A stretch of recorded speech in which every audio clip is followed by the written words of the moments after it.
اعوذ باللہ من الشیطان الرجیم بسم اللہ الرحمن الرحیم ولا تنکحوا المشرکات حتی یؤمنن ولامۃ مؤمنۃ خیر من مشرکۃ ولو اعجبتکم ولا تنکحوا المشرکین حتی یؤمنوا ولعبد مؤمن خیر من مشرک ولو اعجبکم اولئک یدعون الی النار واللہ یدعو الی الجنۃ والمغفرۃ بإذنہ ویبین آیاتہ للناس لعلہم یتذکرون۔ اس آیت کے اندر یہاں سے نکاح، صحبت اور اس کے بعد طلاق کے مسائل شروع ہو رہے ہیں، ٹھیک ہے۔ اس آیت کے اندر اللہ تبارک و تعالیٰ نے ارشاد فرمایا ہے کہ نکاح کس بندے کے ساتھ یا کس عورت کے ساتھ کرنا چاہیے اور کس بندے کے ساتھ یا کس عورت کے ساتھ نہیں کرنا چاہیے۔ تو اس سے آگے جو ہے وہ پھر عورت کے جو مخصوص ایام آتے ہیں ان کے مسائل، پھر اس کے بعد آگے چلتے چلتے پھر طلاق کے مسائل آ جائیں گے۔ اللہ تبارک و تعالیٰ نے ارشاد فرمایا وَلَا تَنْكِحُوا الْمُشْرِكَاتِ حَتَّى يُؤْمِنَّ، فرمایا تم شرک والی عورتوں کے ساتھ نکاح نہ کرو حَتَّى يُؤْمِنَّ، جب تک کہ وہ مسلمان نہ ہو جائیں، جب تک وہ ایمان قبول نہ کریں اس وقت تک تم ان کے ساتھ نکاح نہ کرو۔ وَلَعَمَةٌ مُؤْمِنَةٌ، جو مسلمان لونڈی ہے، خیر من مشرکۃ، وہ مشرکہ عورت سے زیادہ بہتر ہے۔ مسلمان لونڈی مشرکہ عورت سے زیادہ بہتر ہے۔ وَلَوْ أَعْجَبَتْكُمْ، اگرچہ تم مشرکہ عورت کو پسند ہی کیوں نہ کرو، ٹھیک ہے۔ مسئلے کو سمجھے ذرا۔ مسئلہ یہ ہے کہ حضرت سیدنا عبداللہ بن رواحہ رضی اللہ تعالیٰ عنہ، آپ نے ایک مرتبہ اپنی لونڈی کو جو ہے وہ تھپڑ مار دیا، تو بعد میں آقا علیہ الصلوۃ والسلام کی بارگاہ اقدس میں حاضر ہوئے اور عرض کی یا رسول اللہ، میں نے ایسے جو ہے وہ اپنی لونڈی کو جو ہے وہ تھپڑ مارا ہے۔ تو آقا علیہ السلام نے ارشاد فرمایا کہ وہ کیسی ہے؟ تو انہوں نے کہا جی وہ اللہ کو بھی مانتی ہے، آپ کو بھی سچا نبی مانتی ہے، نماز بھی پڑھتی ہے، روزے رکھتی ہے، وضو اچھی طرح کرتی ہے۔ آقا علیہ السلام نے ارشاد فرمایا وہ تو مومنہ عورت ہے، وہ تو مومنہ عورت ہے۔ تو انہوں نے وہیں بیٹھ کے عرض کی، انہوں نے کہا یا رسول اللہ پھر آپ گواہ ہو جائے، میں ایسی عورت کو آزاد کرتا ہوں اور آزاد کر کے پھر ان کے ساتھ نکاح کر لوں گا، ٹھیک ہے۔ اور انہوں نے ایسا ہی کیا، جب آزاد کر دیا، آزاد کرنے کے بعد انہوں نے جو ہے وہ پھر ان سے نکاح کر لیا۔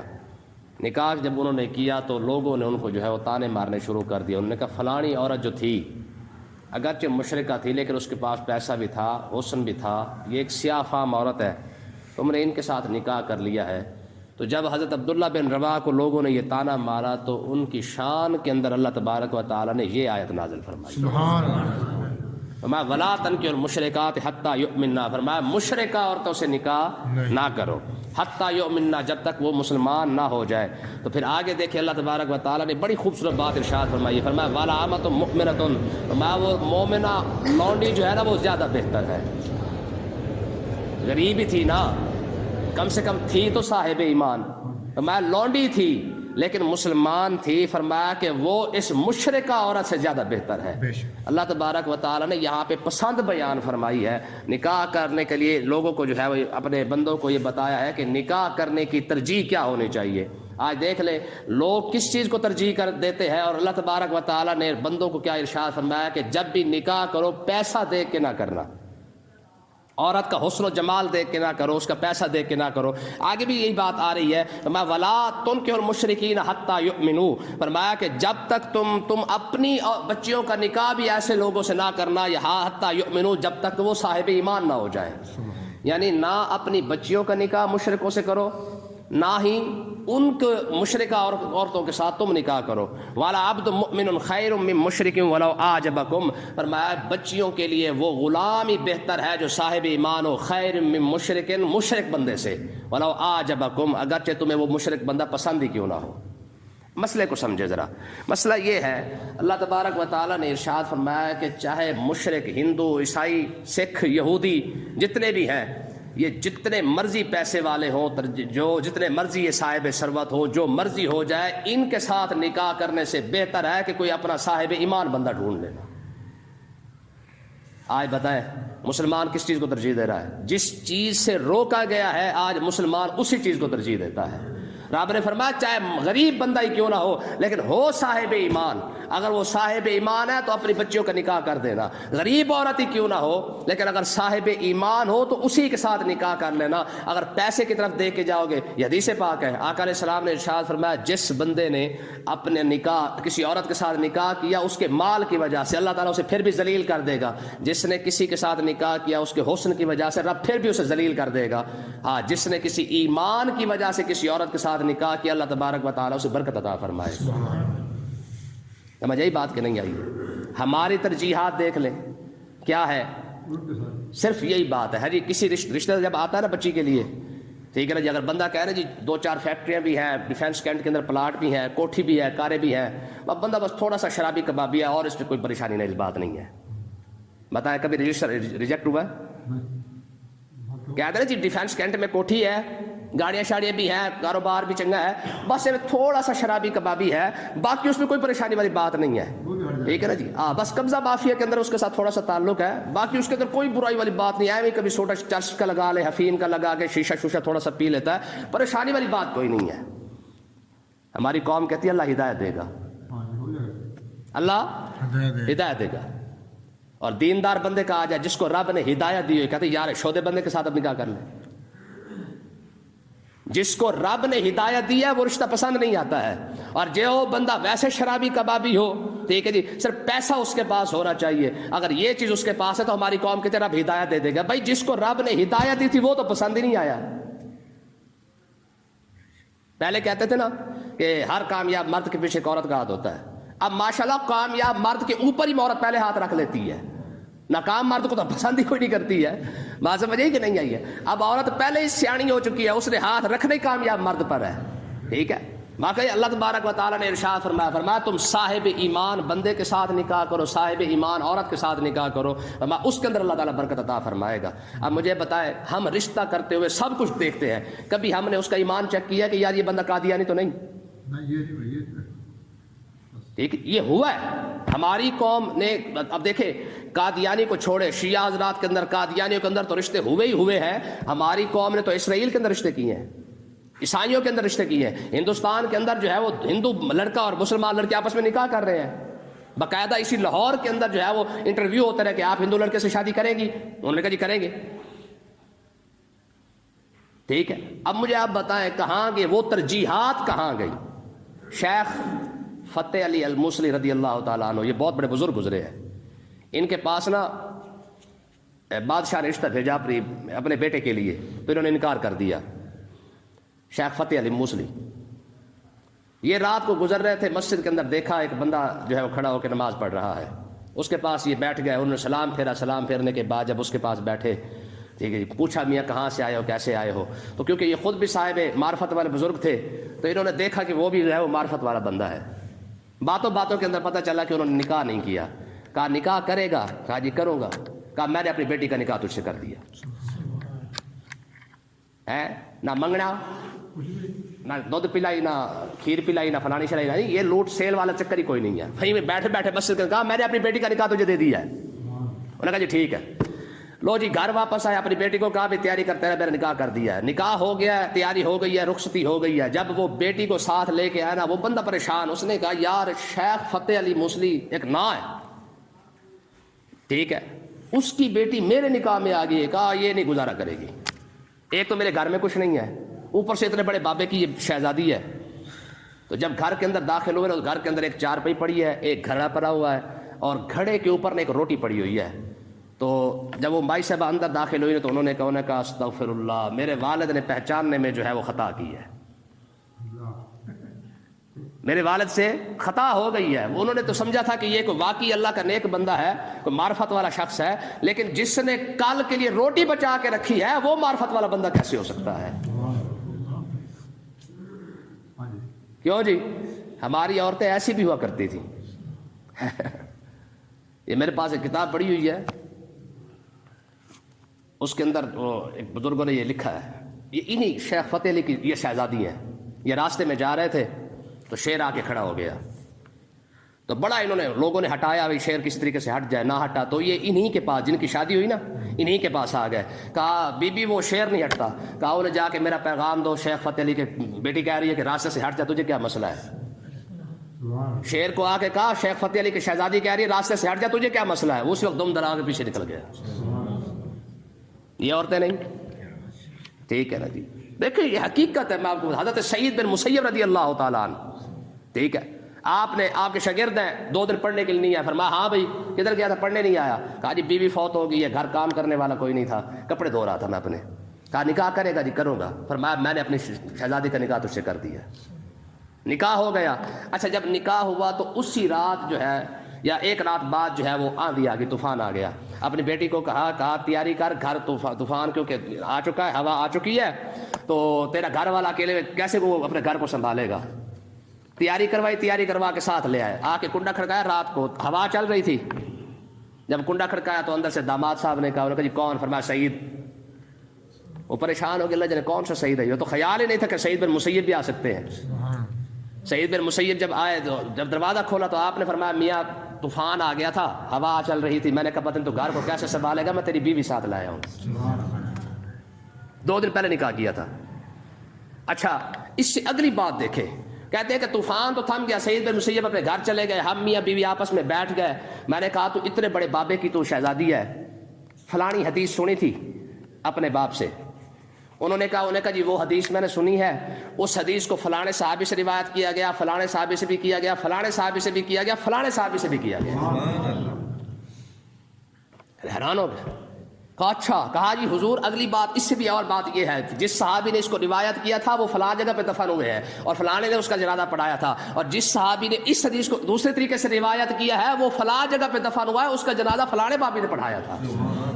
کہا حیران کی کہ بات اتنی بڑی عالمہ، کہ جب میں قرآن کی ایک تفسیر بیان کرتا تو بی بی آگے سے اس کی 10 تفسیریں اور بیان کر دیتی۔ یہ میاں بیوی بھی تو ہے نا، سمجھ آئی کہ نہیں آئی ہے؟ تو ہمارے بزرگوں کے اندر ایسی ایسی خواتین گزری ہیں، ٹھیک ہے، آپ حیران ہو جائیں گے۔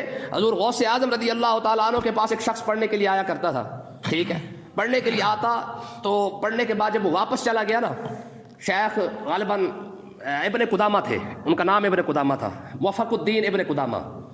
شیخ ابن قدامہ کے پاس ایک شخص پڑھنے کے لیے آیا، ایک بچہ پڑھنے کے لیے آیا۔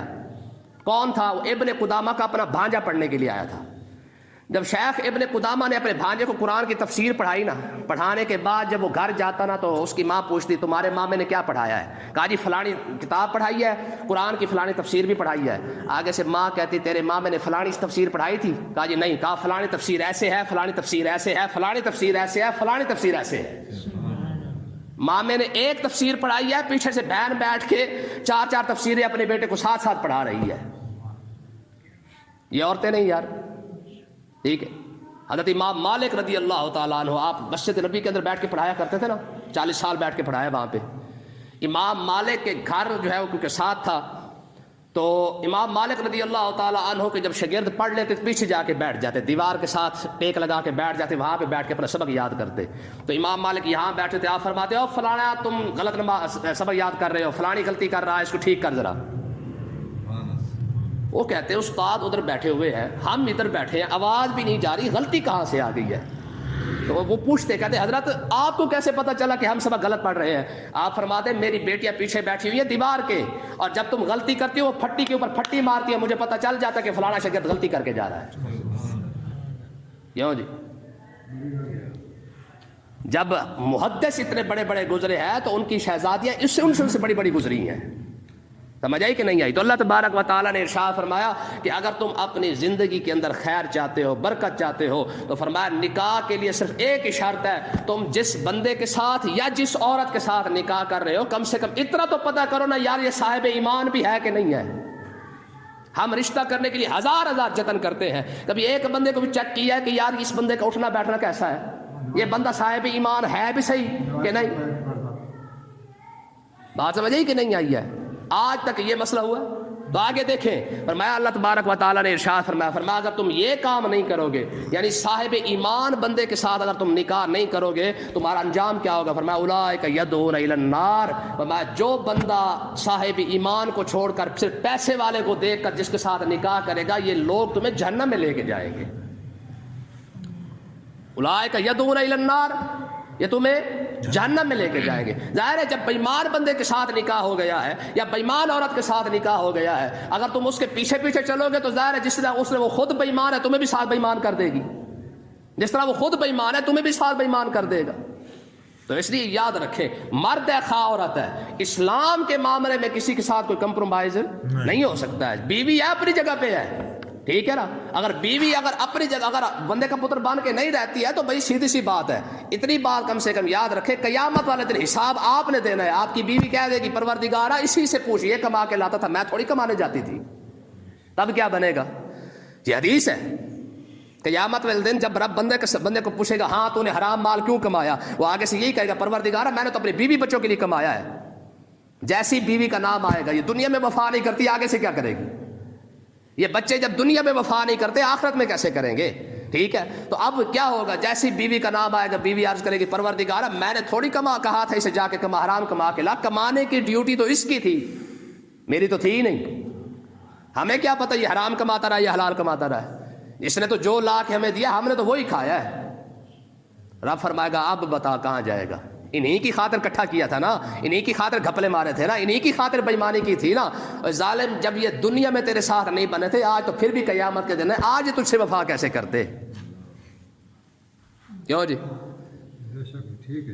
اللہ تبارک و تعالیٰ نے یہ واضح الفاظ ہے، دیکھیں آقا علیہ السلام نے ارشاد فرمایا مبارک اس بندے کو والد صالح یدعو لہ، جو پیچھے نیک اولاد چھوڑ کے جائے، ہاں وہ تو وفا کر جائے تو وفا کر جائے۔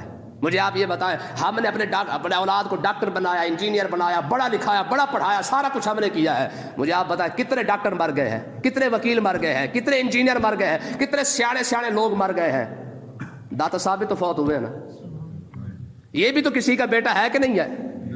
یار فرید نہیں وقت کا سویا ہوا ہے، ماں نے شکر کی پوڑی کے اوپر وقت کا فرید پیدا کر دیا یار۔ تیرے پاس تو برگر بھی ہے، شوارمے ہے، سب کچھ ہے، آج ہر سہولت انسان کے پاس موجود ہے، بتائیں وقت کا فرید پیدا کیوں نہیں ہوا؟ ایک شکر کی پوڑی تھی نا، ماں نے اتنا ہی کہا تھا نا، کہا فرید نماز پر شکر دوں گی، نماز پر شکر دوں گی، نماز پر شکر، 5 روپے کی پوڑی پر ماں ہو نا، ماں تو وقت کا فرید پیدا کر دیتی ہے، 5 روپے کی پوڑی کے اوپر۔ اور طریقہ کیا تھا؟ کہا اچھا شکر چاہیے نا، کیونکہ پسند تھی نا آپ کو، تو مشہور واقعہ تو یہی ہے، میں اگر شکر چاہیے تو مسلح کے نیچے ملے گی، یہ نہیں کہا تھا کہ بلیٹ کھیل کے آگے پھر ملے گی، یہ فون چھوڑ دے پھر ملے گی، ٹھیک ہے نا۔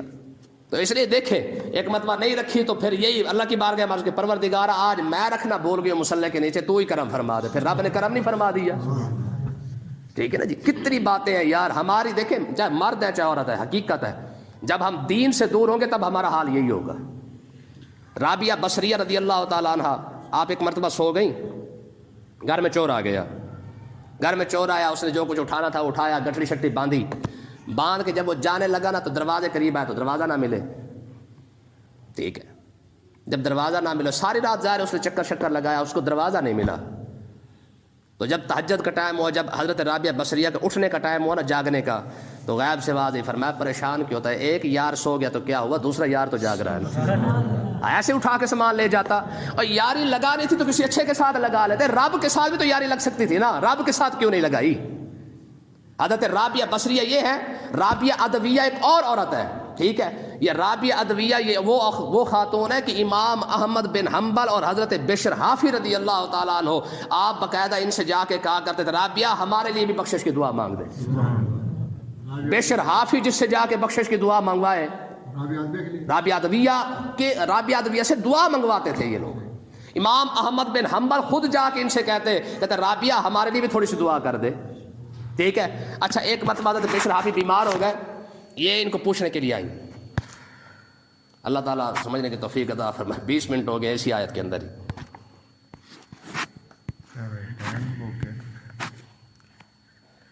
تو یہ دعا حضرت جب بیمار ہو گیا نا حضرت امام احمد بن حنبل، تو رابعہ ادویہ ان کو پوچھنے کے لیے آئی باقاعدہ، حضرت بشر حافی بھی ساتھ آئے ہوئے تھے، اور انہوں نے کہا یہ خاتون کون ہے؟ امام احمد بن حنبل نے فرمایا یہ رابعہ ادویہ، یہ بھی میری عیادت کرنے کے لیے آئی ہے۔ حضرت بشر حافی نے فرمایا، امام احمد بن حنبل کو کہا جناب کیونکہ بیمار کے بھی حقوق ہوتے ہیں تو آپ ان سے کہیں ہمارے لیے بخشش کی دعا مانگ دیں۔ رابعہ ادویہ نے ہاتھ اٹھائے، کہا میرے مالک بشر حافی کی بخشش فرما، احمد بن حنبل کی بھی بخشش فرما، رابعہ کی بھی بخشش فرما۔ غیب سے اسی وقت آواز آئی، فرما رابعہ ہم نے تیری دعا قبول کرتے ہوئے احمد بن حنبل کی بھی بخشش فرما دی ہے، بشر حافی کی بھی بخشش فرما دی۔ یار خاتون ہاتھ اٹھائے، اس لیول پہ پہنچے نا، خاتون ہاتھ اٹھا دے تو اللہ تبارک و تعالیٰ خاتون کے صدقے امام احمد بن حنبل جیسے بندے کی بخشش فرما دے۔ حالانکہ ان کا اپنا ایک مقام ہے، بشر حافی کی بخشش ہو جائے ان کا ایک اپنا مقام ہے، لیکن غیب سے آواز کیا آ رہی ہے؟ فرمایا رابعہ ہم نے تیری دعا کو قبول فرما لیا ہے، ٹھیک ہے۔ اللہ تبارک و تعالیٰ نے فرمایا واللہ یدعو الی الجنۃ والمغفرۃ بإذنہ، فرمایا صاحب اللہ تبارک و تعالیٰ تمہیں جنت کی طرف بلاتا ہے، بخشش کی طرف بلاتا ہے۔ نیک بندے کے ساتھ نکاح کرو گے تو اللہ تعالیٰ تمہیں جنت عطا فرما دے گا۔ وَيُبَيِّنُ آیَاتِ لِلنَّاسِ، اور اللہ تبارک و تعالیٰ جو ہے وہ تمہارے لوگوں کے لیے کھول کھول کے آیتیں بیان کرتا ہے، لعلہم یتذکرون، تاکہ تم نصیحت حاصل کر سکو۔ اللہ تعالیٰ سمجھنے کی توفیق عطا فرمائے۔